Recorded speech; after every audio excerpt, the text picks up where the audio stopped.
representative from the church out here. We're looking for, and we got a representative from the Nation of Islam out here. And if all of us out here that are leaders, we should be bringing our people together. See, after this little coming together, we're going to sit down and we're going to figure out how can we be more instrumental in our own community to do the things that need to be done to address this gun violence in our community. I'm gonna ask the pastor, can we use the church? Say, y'all in the community. And that village concept, wait, I'm gonna tell you about it. I just can't wait. Y'all gotta just hold on. Just hold on. All right. I wanna talk to you about also what we call, we don't wanna call it watch patrol, we call it hospitality patrol. A little bit different than walking around like you the police and whatnot. And we have a unit called the Original Men in Black. Most of us, you'll see us in suits, like the nation, in suits, like the deacons in church, in suits. Yes, sir. And it's a little bit above walking around with t-shirts on. We get a little bit more respect when we walking in our community with our suits on than we do with t-shirts on. And so I'm gonna bring up a young man who is very much in the streets all the time, talking to our youth, mentoring our youth. And he's gonna talk to you about our Hospitality Watch Patrol unit. Put your hands together for Brother Joshua Aten. That's right. Greetings. Protocol already being established to the pastor of this great house, to Minister Raheem, our founder, to Minister Omari, our co-founder. I am Brother Minister Joshua Hakeem Aten. I am over the Watch Patrol of the Original Men in Black. Basically, we are a patrol unit that goes into the community. We go inside of the jails, we go inside of the schools, and we work with the at-risk youth. The goal is real simple. It's to re-educate, to retrain these youth and young adults to develop some positive moral values as an alternative to the delinquent behavior that we see going on in our community, as an alternative to shooting each other after school, as an alternative to knocking grandmama and granddaddy upside the head and taking their car, as an alternative to standing on the corner of 69th and Ashland selling loose cigarettes and marijuana, as an alternative to standing at the gas station begging you for some money, as an alternative to everything that we see going on in our community. I was taught 20 plus years ago that in order to be a man, you had to see a man. In order to be a man, you had to see a man. And they say when real men stand up, boys pull up their pants. I'm gonna say that again. They say when real men stand up, boys pull up their pants. Because they don't want to hear the noise. They don't want to face the music. And there's so many of our youth out here that are suffering from a disease called ADHD. I return that phrase. I don't know what the medical terminology for it is, but I call it absent daddy in the home syndrome, absent belt in the home syndrome, absent punishment in the home syndrome, absent get up at 6 o'clock in the morning on Saturday and scrub these baseboards syndrome. That's right. Y'all remember?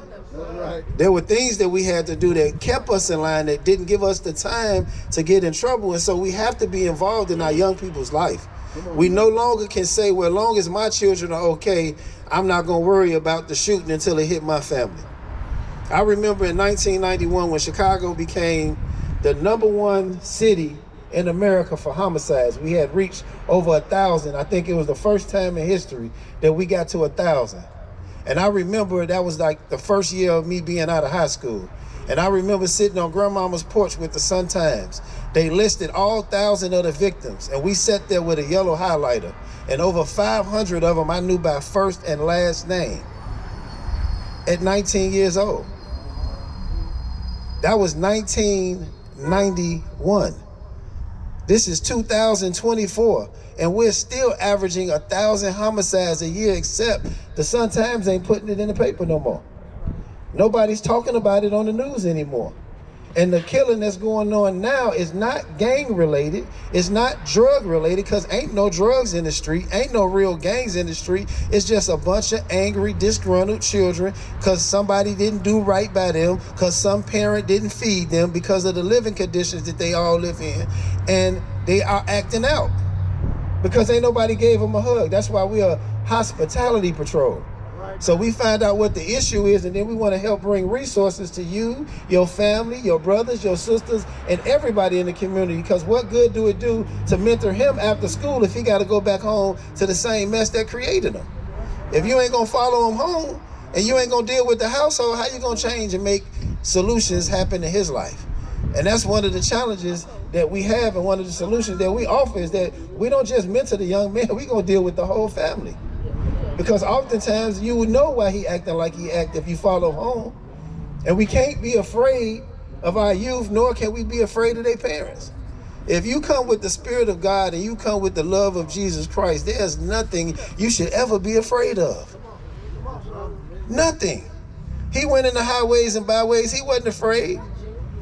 He dealt with what he had to deal with to reach God's people and bring the gospel. But we only want to bring the gossip. We don't want to bring the gospel. We don't want to bring the good news, just the gossip. Did you hear what happened over there with so-and-so, so-and-so? We all on social media, all these groups with 2,000 and 3,000 people, they just gossiping all day long. Who got shot? Where they got shot at? Lord, what we gonna do? Oh, that's just bad. And then we go in them same groups and post this event today, and not one person liked the post. Not one person from the post show up. But yet they in that group every day talking about who got killed, gunshot wound to the head, crime chasing this, crime chasing that. Well, why they not trying to chase what's creating the murder in our community? I know we know where the guns come from. I know. All you got to do is feed one of these kids. They going to tell you everything. Y'all think I'm playing? Grab one of them from that group, take him to McDonald's, sit him down somewhere warm, put something on his belly, he gonna spill all the beans.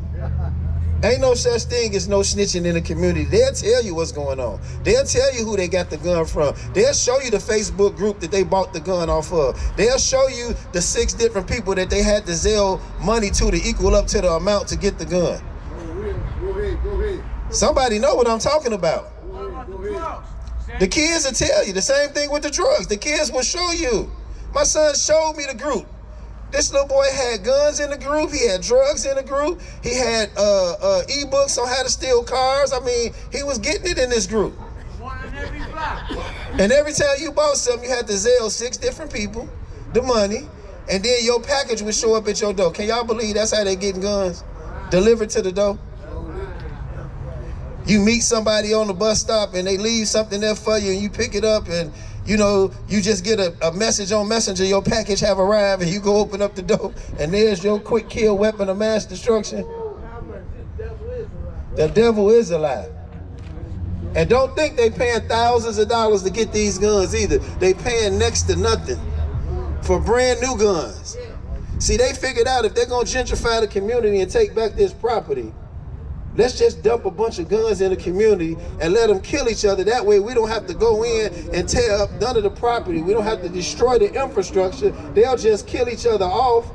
And those that don't get killed off, we'll just pull over and we'll arrest them for driving on a suspended license and put them in jail. And then they'll catch another case in there, and then they'll put us in the jails. And then they won't teach the kids in the school. They'll lower the thing. Now, did y'all know that the grading system in the schools have changed?